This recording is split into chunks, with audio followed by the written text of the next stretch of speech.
Students can engage in a variety of physical activity, whether that be at the park, the streets, or on Bellarmine University's campus. As the colder months are approaching, students are more prone to staying inside and not participating in physically active activities. Dr. T, an associate professor of exercise science, is planning to create a club to combat sedentary behavior through campus wellness. So this idea for a student walking club really came out of our university's Exercises Medicine on Campus initiative for improvements in physical health and mental health, perhaps even in spiritual health, certainly in social health, cognitive health, so on and so forth. Nowadays, especially since the pandemic, there seems to have been an increase in mental health issues amongst students. And I think one wonderful, easy way to combat that is through a more active sort of lifestyle. I ended up meeting with Emily Werner from Campus Wellness, who's now part of the Exercises Medicine on Campus leadership team, to talk about some new initiatives that we can put forth to sort of encourage students to actually become more physically active. And we thought that walking might be a reasonable sort of approach. So when people have choice with what they do with their time, right? Am I going to go for a walk around Joe Creason Park, or am I going to sit in my dorm and like scroll through TikTok, right? One's a healthier activity. Both could be fun, right? But we're trying to get people up and moving. And many of our students do engage in fairly sedentary lifestyles, right? They have to sit in the classroom all day long. They're sitting while they're studying. They're sitting during extracurriculars. They're sitting in their cars. So by and large, outside of the little bit of walking that they might get on campus, many of them are in fact leading sedentary lifestyles. Dr. T had his students complete a walk audit to further understand some environmental factors that can hinder physical activity. For this particular walk audit, there were 21 pre-identified sites that students had a choice to choose from, and they were from all around the city.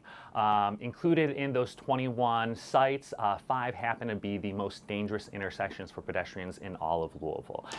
Pre-physical therapy student Nicola Schindler did her walk audit here on the intersection of Grinstead Drive and Bardstown Road. It's just about a mile of one of the most dangerous intersections here in the city of Louisville at Goldsmith and Bardstown Road. So one of the big things that was problematic for pedestrians at the intersection was the push button that allows you to cross the road was actually broken. And another thing is that there was no audio at any of the intersection push buttons, which is very dangerous for vulnerable populations. Another one of the problems was the sign that's like right by the crosswalk that is like a hand that tells you to go, and when it's safe to walk and when it's not safe to walk is also only really for a few seconds.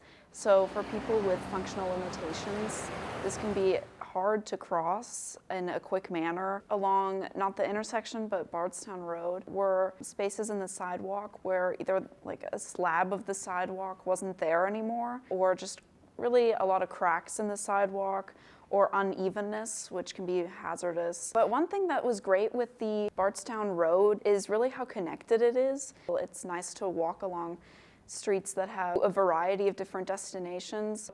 I'll definitely try and join the new club that Dr. T is trying to make, but just because walking is one of my favorite physical activity types. It's not just for the physically active part, it's also, you know, socially connecting to your peers. I also think it's a good opportunity to de-stress with school, specifically kind of get outside, go and walk, get out and about and explore the community a little bit more. And also on top of that, you know, learn from him more about exercise science, specifically like the built environment that can impact being physically active.